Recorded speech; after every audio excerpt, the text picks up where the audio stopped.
no?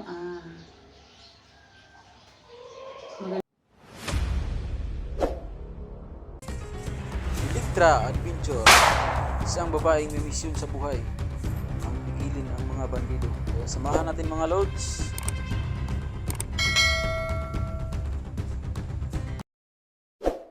Magandang umaga sa inyo lahat. Nagpapasalamat po ako na pagdating ko dito sa bahay is okay naman, walang nangyari. Yung mga bata, mga lods, safety na po namin.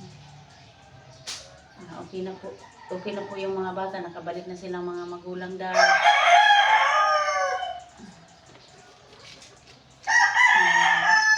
Sa akin naman po, pagkatapos po namin naghati doon sa barangay mga lods, no, umuwi po ako dito sa bahay namin. Wala naman pong nangyari sa akin, no, pagdating ko dito. Sa mamaniho ko po ng motor ko, tingin-tingin po naman ako sa dadaanan ko. Wala naman pong nakita ko na hindi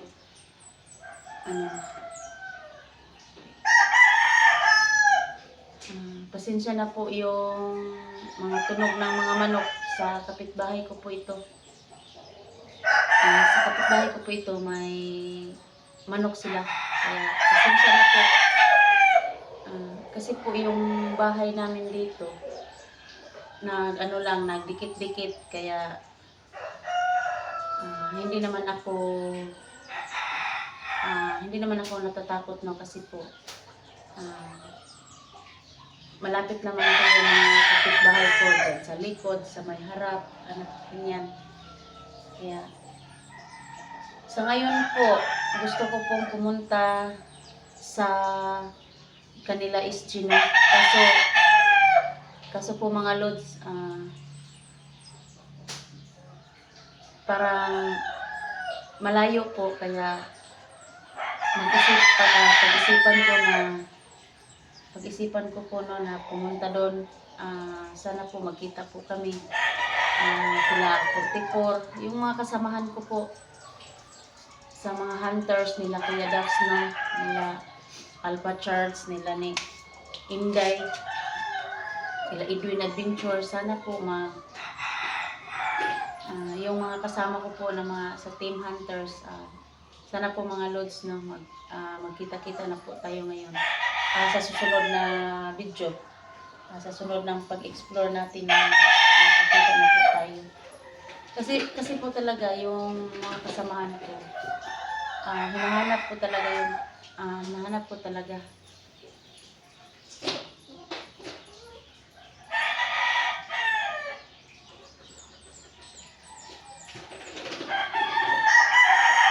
Sa ngayon po, sa mga solid viewers ko po, no, maraming salamat po sa inyong pag-pray sa akin. Sa mga silent viewers ko po, maraming salamat po sa inyong mga prayers, no, sa akin, sa Team Hunters. Salamat po sa sa akin na nagsabi, no,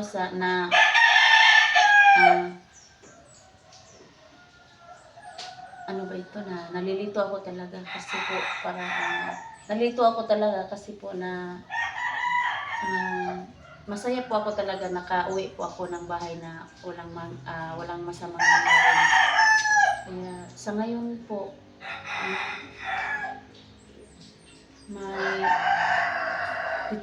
may titingnan lang ako, no, kasi parang may dito.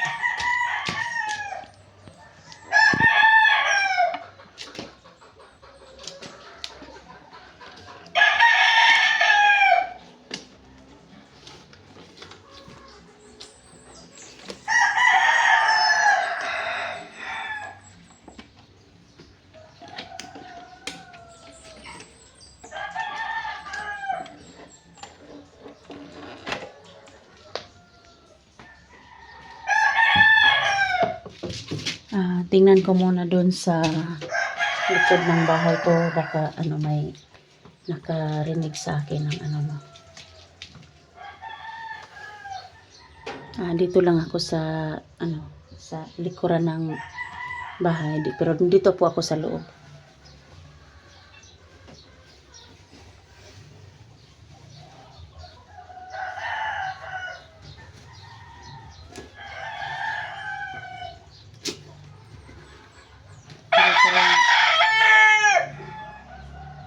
Sa ko talaga yung mga mga manok, mga lods, no, pasensya na po, medyo maingay. May motor kasi dumaan. Pasensya na po, yung manok po, mga sa kapitbahay ko lang po yun. Tingnan ko lang po dito sa ayan, kapitbahay ko, malapit lang sa likuran ko.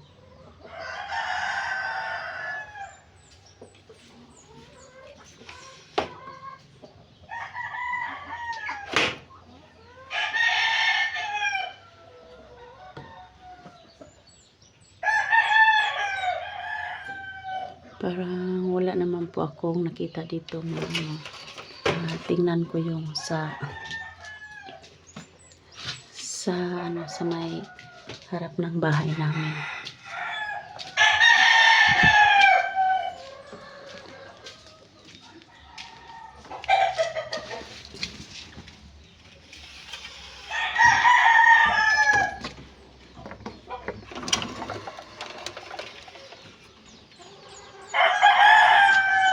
Ayan mga lods, yung mga manok nila.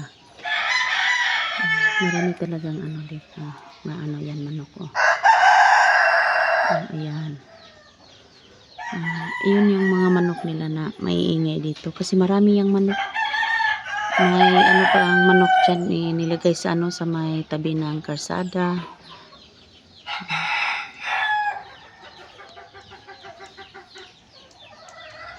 Saka yung mga kapitbahay ko. Ayan, ang bata nagbabike dito. Pero sa amin, dito sa amin talaga mga lods, no, safety po naman dito.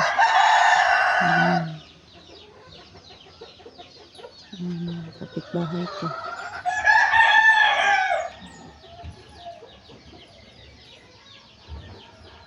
Ayan, kaya wala naman po akong nakitang wala naman po akong makitang masamang tao dito sa bahay ko, kaya balik ko lang yung parang hindi nila ako makita.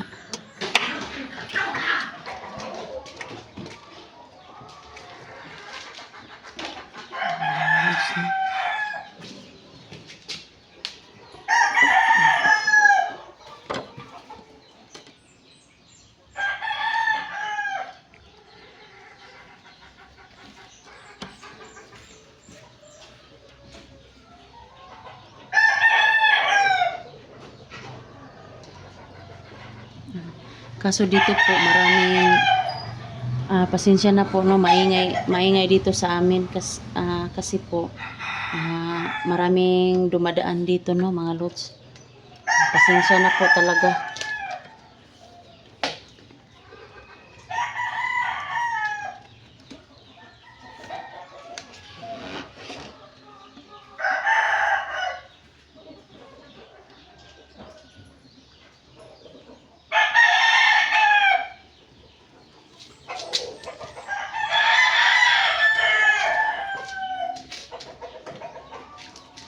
Pasensya na mga lods na medyo maingay dito sa amin kasi po yung bahay namin maraming manok. Kaya pasensya na po.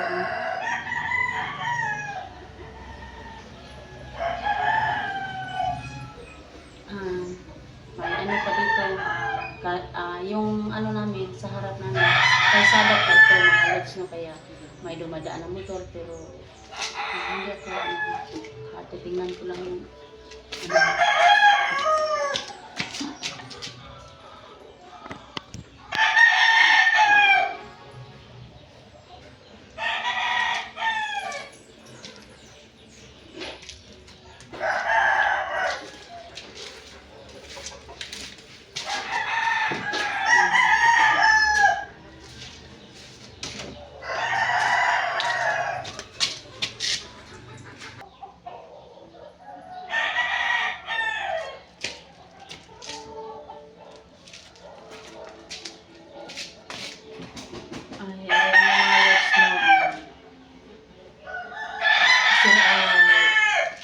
ang easy lang akong puntahan.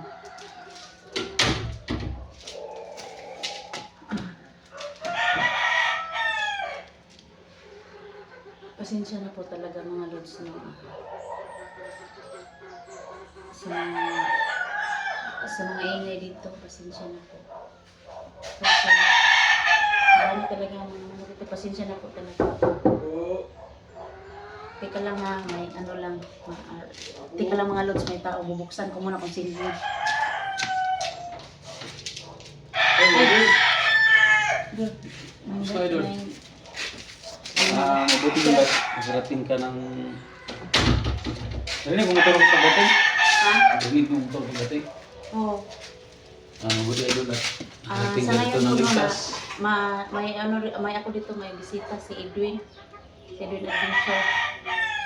Pumunta dito sa akin mga lods. Kumusta kung okay lang ba yung pagdating ko dito. Okay naman yung pagdating ko dito. Yung pag-uwi namin. Salamat ka sa Panginoon na sakti tayo na nakarating dito. Ako kanina maaga doon sa amin. Actually po yung lugar bago ko umalis. Kasi wala pa yung mama ko dito. Doon nagsama ko sila ng anak mo. Di ba? So doon nang muna sila sa kapatid niya at tiyuhin ko. Hindi mo natin sila papauwiin dito. Huwag muna pauwiin muna yung bata mo kasi mahirap na baka bumalik dito yung mga bandido na piki naman tayo. So patuloy tayo mga lods. Bumalik ko dito kay Likra kasi matanungan tayo.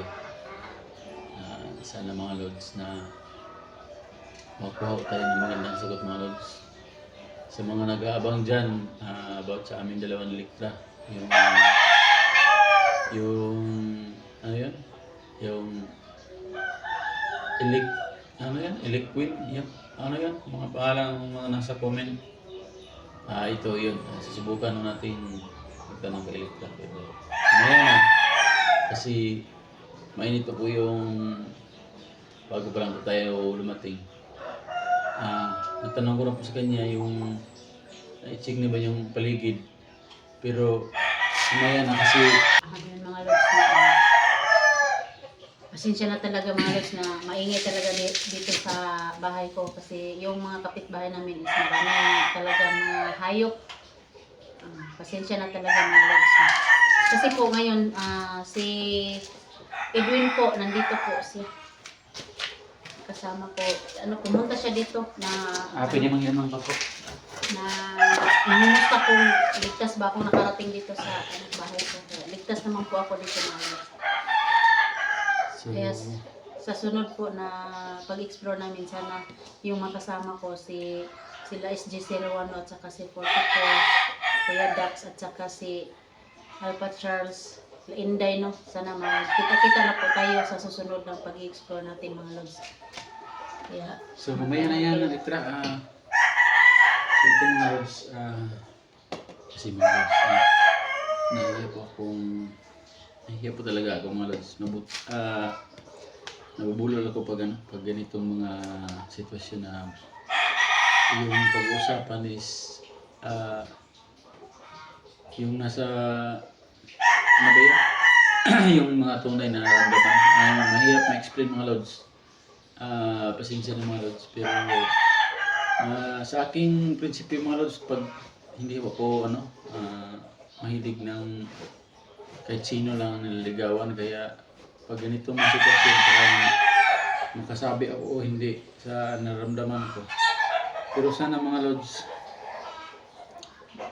dapat mabayan ng Panginoon yung plano natin na sabi natin Philip na tunay na Panginoon. So, ano na Likra, paano mo?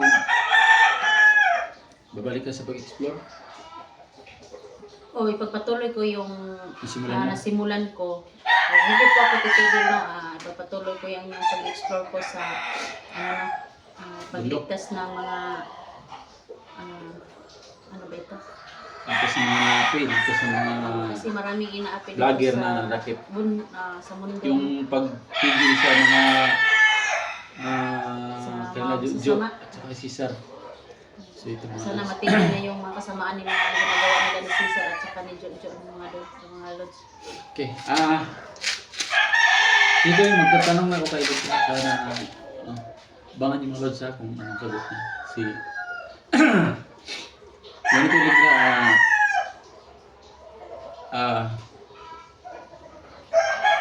nahiya tuloy ako. Anong pakay mong pagpunta dito?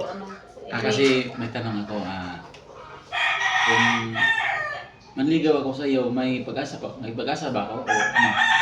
Kasi ayan tuloy nahiya ako. Sa ngayon no, ang maisagot ko lang na tanong mo Edwin, sa ngayon po, hindi ko po yun sasagutin yung tanong mo kasi po pag-iisipan ko muna, magpaalam pa muna ako sa anak ko. Kaya sa ngayon po, Okay. hindi ko po muna sasagutin yung tanong Pero mo. may pag-asa naman ba? May pag-asa naman ba? O, ano? Pag-iisipan ko muna yung Okay, tingnan sa akin mga lods. At least. yung sinabi niya. Pero ito lang ngayon masabi ko sa iyo, idol. Pag mag-explore ka, sabihan mo ko kasi gusto kong sumama sa iyo. Sa pag-explore mo, gusto kong makita kita sa malapit kasi gusto kitang protektahan. Na sa bawat explore mo, nandun ako para magabayan kita sa lahat ng gawin mo at saka kita natin yung mga panganib ba, yung panganib na parating mapigilan natin. So okay lang ba sa'yo yan na magsama tayong mag-explore? Kasi hindi pa tayo makapunta kina SG dahil masyado pa silang malayo. Pero kung ayaw mo naman sa akin, kasama tayo, wala akong magawa. Pero kung payag ka, Pwede naman yun, kasama tayo papunta nila ni SJ para isang pwersa tayo pag may kalaban, so, kaya sa ngayon, mahirap to idol kasi hindi pa po ready si Electra sa bukas ng kanyang puso kasi pagpapaalam pa daw siya sa kanyang anak.